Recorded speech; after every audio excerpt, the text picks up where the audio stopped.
Bonjour et bienvenue sur l'espace dédié au site mécaniqueuniverselle.net. Donc le site qui essaie de démontrer que l'humanité est destinée à atteindre son ultime perfection. Voilà, je rabâche cette phrase qui était la phrase originelle de cette intuition, née il y a 23 ans maintenant. Et voilà, qui a donné naissance au site dont je fais référence, mécaniqueuniverselle.net. Voilà. Donc là, je voulais parler, je suis à la bibliothèque de l'université, je voulais parler du fait, donc c'est un des points que j'ai traité sur la mécanique universelle, mais que je pourrais un peu développer peut-être. Pour moi, dans la transformation d'un primate, l'évolution, c'est la transformation d'un primate naturel en un humain abouti. C'est le parcours de l'humanité. Nous sommes à une partie de ce parcours, vers la fin d'ailleurs, vers l'issue en somme, si on pense la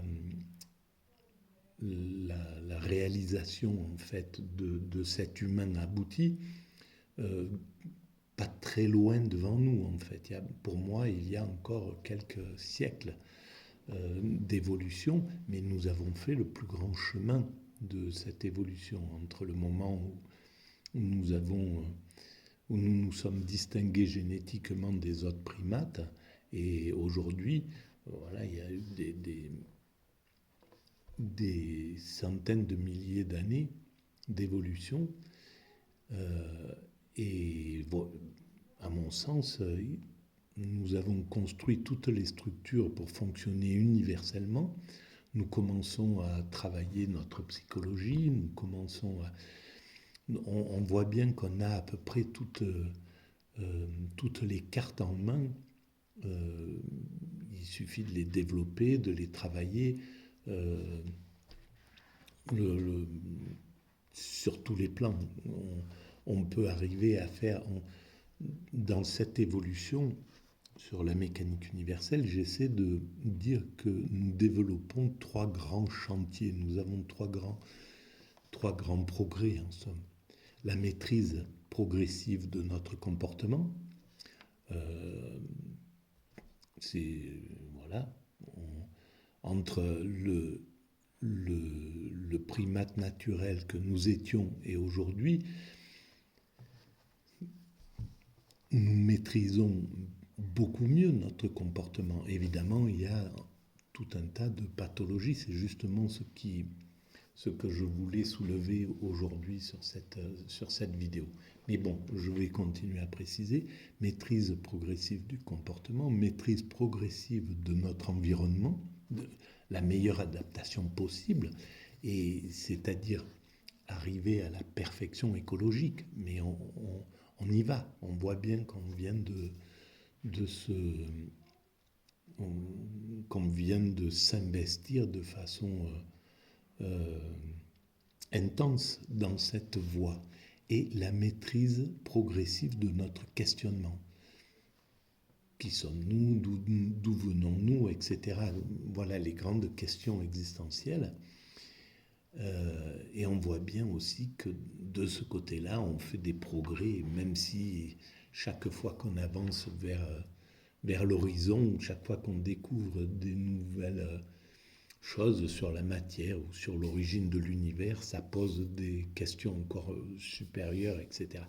Mais à mon avis, à un certain moment, nous parviendrons à répondre clairement à notre questionnement et à le résoudre, en fait. À savoir d'où nous venons, pourquoi nous sommes là, qu'est-ce que c'est que cette humanité, cet univers, comment a été créé l'univers, est-ce qu'il y a du divin, est-ce qu'il y a un principe à l'origine de cette création. Toutes ces questions, nous y répondrons à mon sens. Voilà. Qu'est-ce que c'est que la matière? Pourquoi l'univers, la matière, l'univers matériel est constitué de cette immatérialité? Comment ça se fait, etc. Donc, c'est clair qu'il faudra encore du temps. Peut-être quand je dis 5-6 siècles, il faudra peut-être 1000 ans, je ne sais pas, hein, c'est possible. Enfin, là, c'est quelque chose qu'on ne peut pas détecter. Et on travaille ces trois grands pôles. Et donc ces trois grands pôles finiront par atteindre leur perfection. Et à ce moment-là, on sera dans l'humanité aboutie. Et donc je vous renvoie à la lecture de ce site. Ce que je voulais dire aujourd'hui, c'est que dans cette chrysalide entre un primate naturel, la chrysalide d'un primate naturel en humain abouti, dans la période de transformation, ça, c'est quelque chose qui est extrêmement dur, violent parfois, parce qu'il faut maîtriser, il faut comprimer des pulsions qui, à l'origine, lorsque nous étions primates naturels, elles s'exprimaient tranquillement. Notre désir,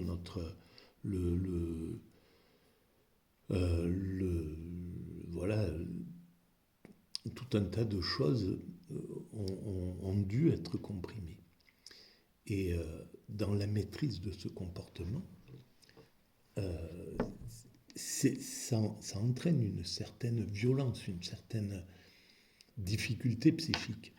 Et c'est ce qui va faire que nous sommes porteurs tous, finalement, d'une façon ou d'une autre, porteurs de pathologies, en somme, de sortes de pathologies, même ceux qui ont l'impression d'être parfaitement équilibrés, etc. Je vais développer ça. Peut-être les seuls qui parviendraient à échapper à ces pathologies, c'est justement ce qui attend la fin de l'humanité. C'est l'extase, c'est la sagesse, l'accession à un état de sagesse absolue qui fait que on n'a plus besoin ni d'utiliser nos pulsions, on n'a plus besoin, on a anéanti nos pulsions, notre ego, et donc on est dans cet état de totale béatitude, nirvana, éveil, peu importe comment on l'appelle, extase. Et dans cet état organique et psychique, il n'y a plus de pathologie. On est devenu ce que nous devons devenir, en somme, ce que l'humanité doit devenir. Les sages l'incarnent déjà. Ce sont les éclaireurs de cette évolution humaine. Mais en dehors de ces éclaireurs, de ces rares personnes, parce qu'en fait, ils sont très très rares dans l'humanité, même si voilà, ils servent de modèle dans de nombreuses civilisations, en Inde ou ailleurs.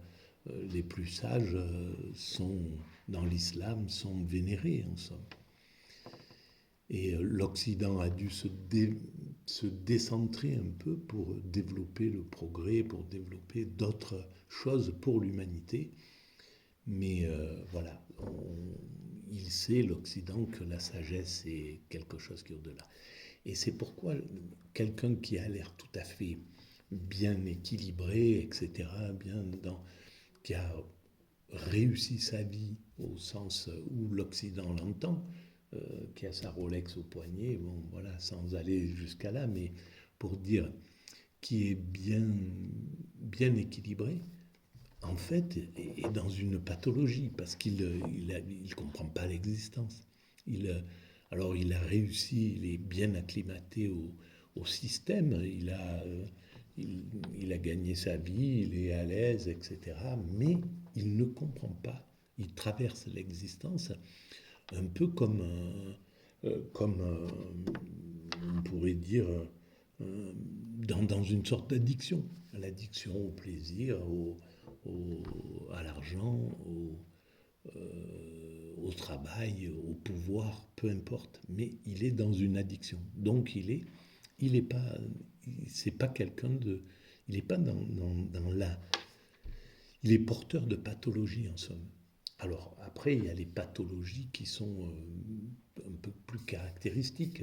On peut, voilà, la névrose, la psychose, les dépressions, etc., la schizophrénie, la bipolarité, les TOC. Il y a tout un tas de pathologies qui sont liées à la souffrance. Mais ce n'est pas parce qu'on ne souffre pas qu'on n'est pas dans une pathologie en réalité. Voilà pour moi comment je vois la chose. Donc, la transformation d'un primate naturel en humain abouti, dans cette grande chrysalide qui dure déjà depuis des centaines de milliers d'années et qui durera encore quelques siècles, dans cette partie de l'évolution, nous sommes porteurs de pathologies. Voilà. Et c'est pour dire qu'en fait, ça nécessite de la bienveillance envers ceux qui ont des pathologies apparentes, clairement apparentes, la schizophrénie ou voilà, la bipolarité ou les addictions ou la dépression. Voilà. On est devant, voilà, devant ces pathologies qui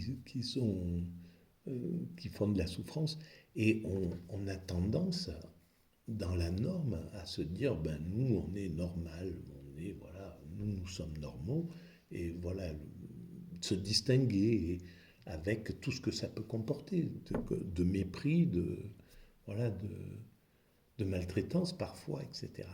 Et donc il est important de maintenant éclairer, et ça c'est le travail justement des pensées atypiques. Que la mienne est une pensée atypique. Je pense que je suis porteur d'autisme Asperger et d'après voilà, un peu toutes les expériences que j'ai faites pour les...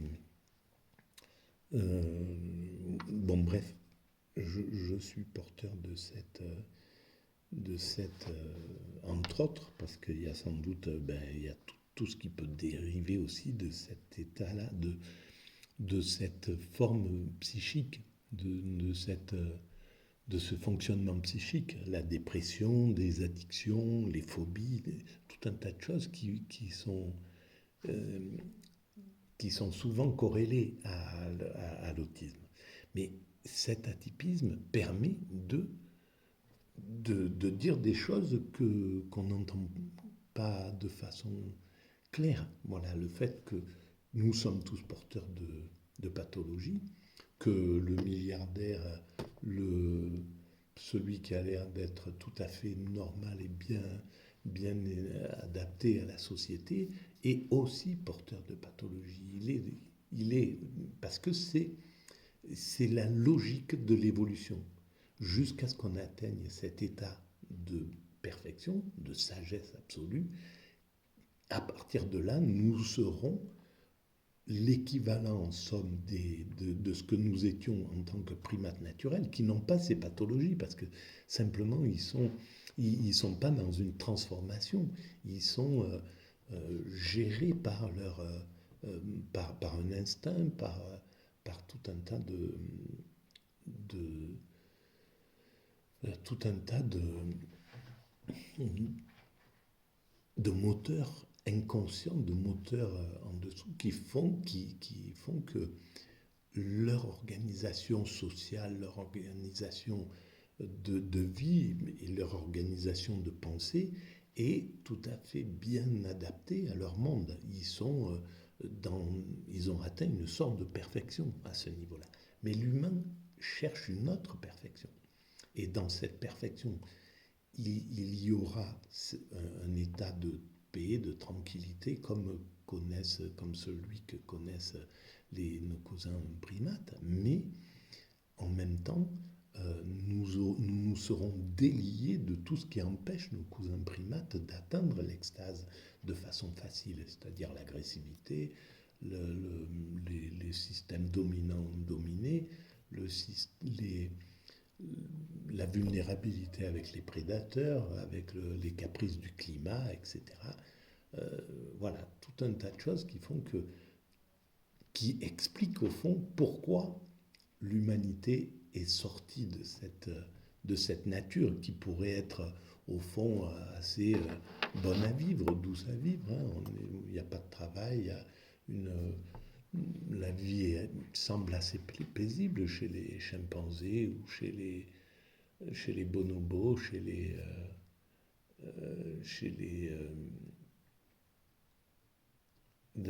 voilà, chez les grands primates. Mais en réalité, elle n'est pas si paisible que ça. Ils sont dans. Ils ne peuvent pas répondre à certaines questions, etc. C'est une autre façon d'exister. Voilà. En tout cas, nous sommes sortis de ça et nous sommes porteurs de ces troubles. Voilà ce que je voulais dire aujourd'hui. Alors, si vous pensez que ce travail mérite d'être entendu, ben, vous pouvez mettre des pouces, des avis. Et puis vous pouvez vous pouvez vous alors là c'est compliqué parfois quand je respire pas très bien, c'est un peu comme ça. Je cherche mes mots, c'est un peu compliqué. Bon bref, vous pouvez vous c'est assez curieux. Vous pouvez vous abonner à la chaîne. Ça fait avancer un petit peu la visibilité, et puis en parler, et puis voilà, écrire des avis aussi. Comme je me fais toujours un plaisir de répondre à vos avis. Voilà, merci de votre écoute, et puis à très bientôt, chers amis.